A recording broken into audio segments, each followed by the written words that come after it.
back, hobby heroes, pile of shame defenders, and people who are absolutely promised themselves this year would be different.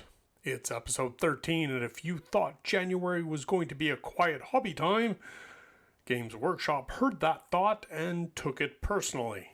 This week we've got a new Year Warhammer Preview live, enough new miniatures to destabilize saving accounts, internet discourse so intense it briefly replaced weather updates, and somehow still time for other companies to casually drop absolute bangers. This episode is about momentum, because the hobby never stops, it only reloads. Now, let's get into it.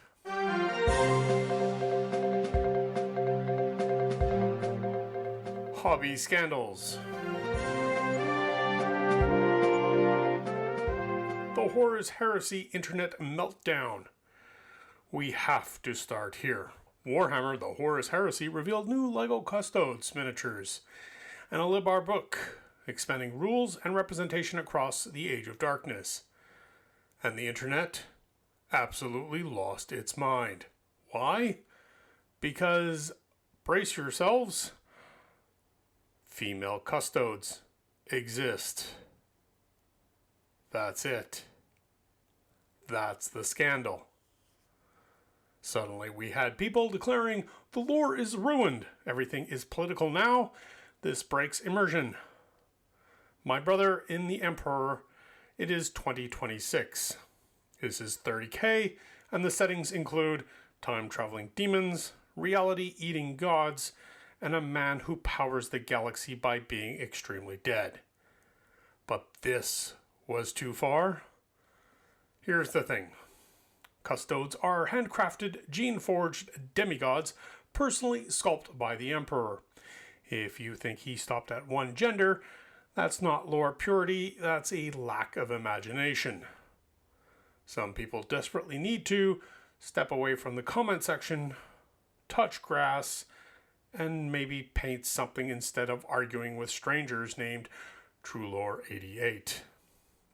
The models rule, the books look stacked, and the outrage, completely optional.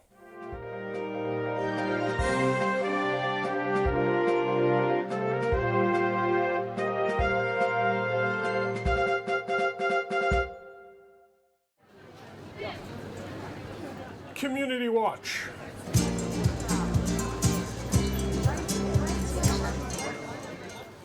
Preview season fatigue is real. After the New Year Preview live, community sentiment split into two camps. This is the best preview ever, and I am tired and overwhelmed, but also still excited. Preview season has become a full contact sport. You don't just watch reveals anymore, you analyze frame-by-frame screenshots, argue about base sizes, and mentally budget money you don't have. Local groups are already buzzing with, what army are you starting now? Is this narrative supplement mandatory? And wait, how many pirates does 40k have now? The answer? All of them. Brush tips nobody asked for. Today's unwanted hobby wisdom. If your motivation dies halfway through a model, switch textures, not projects. Bored of armor panels? Paint leather. Sick of trim? Do faces. Losing the will to live? Wash something. The fastest way to kill progress is starting something new instead of something different on the same model. Also, if you say I'll fix it later, no, you won't. Later is a lie we tell ourselves. And now a word from our sponsors.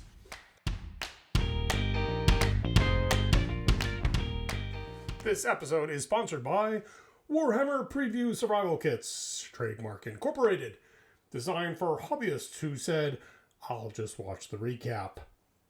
Each kit includes one notepad for writing, I don't need this repeatedly, a calculator that lies to you about affordability, and a browser extension that blocks the phrase limited narrative supplement.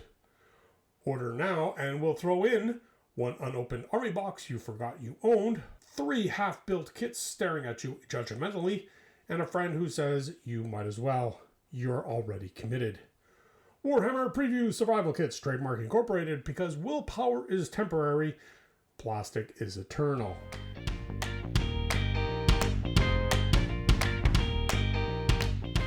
Events and exposés.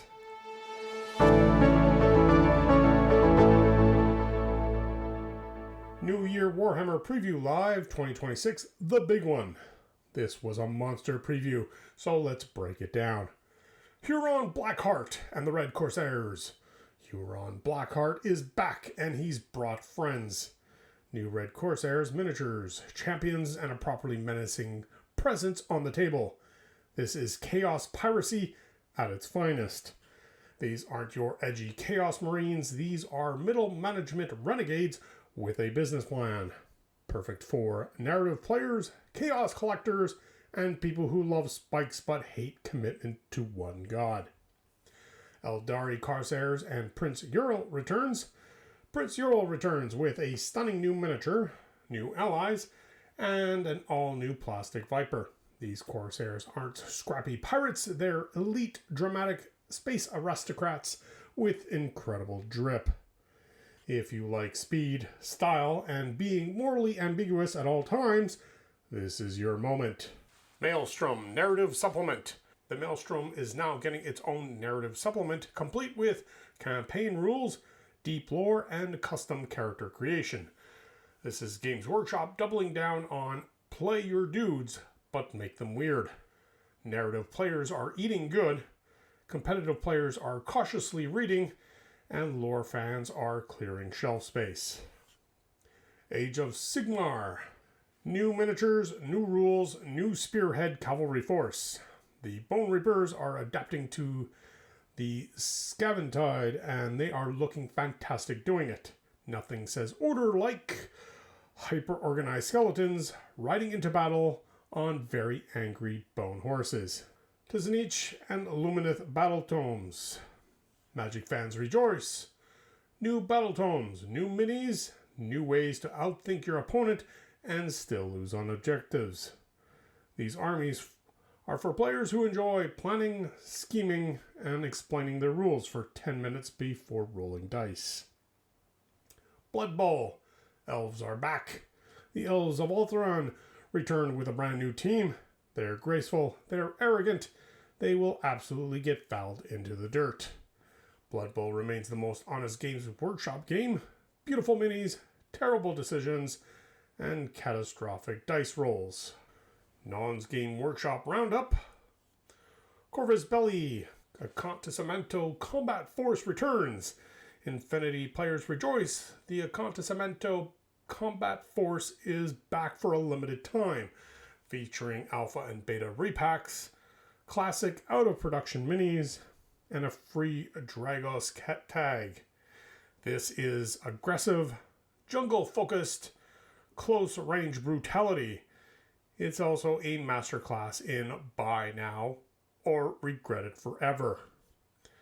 StarCraft Archon Studio revealed miniatures for the upcoming StarCraft tabletop game. Terran, Protoss, Zerg. The internet response was immediate. I didn't know I needed this, but now I do. If this lands well, expect nostalgia, big armies, and at least one Zerg player painting 300 models in a week. Marvel Crisis Protocol, Atomic Mass Games. Adam Warlock joins Marvel Crisis Protocol as a peerless character. 7 threat, 15 stamina. Cannot be paired with another peerless. Basically, this model is so powerful, the rules politely ask you to calm down. Also arriving, Valkyrie, Elendil, and the Warrior 3. Asgardians finally get some terrifying flexibility and opponents get anxiety. Army Painter, John Blanche, Masterclass Volume 3 and 4, 2 new companion sets, Volume 3, Cold Spectral Grimdark, Volume 4, Warm, Intense Grimdark. Together they cover fear, decay, violence, and vibes. These aren't paint sets, their mood disorders in dropper bottles. On the rumor watch, Bolt Action France. Rumors point to Bolt Action French armies, possibly for October 2026. Historical gamers are cautiously excited, wallets are cautiously afraid. This week's rotating minigame, Drama Dice.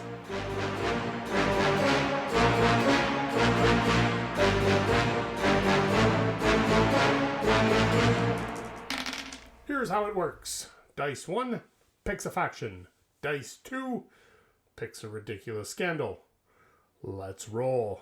Roll 1. Orcs. Roll 2. Lore Discourse. Orcs are boycotting tournaments after someone said DACA is actually a metaphor. Community response. 40% memes, 40% genuine arguments, and 20% people asking for sources. Next roll. Faction. Lumineth. Scandal. Competitive integrity. Lumineth players accused of winning games by reading their opponent's soul. Final roll. Faction. Space Marines. Scandal.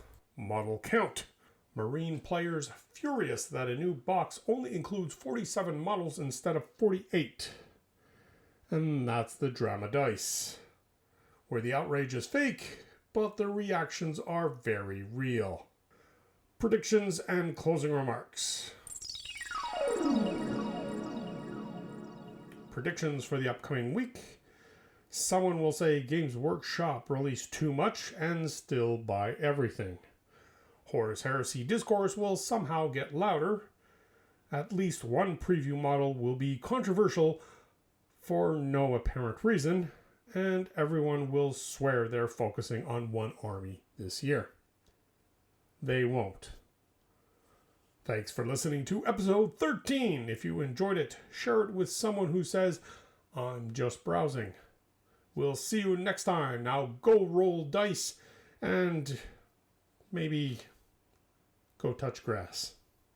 Yeah, go touch grass.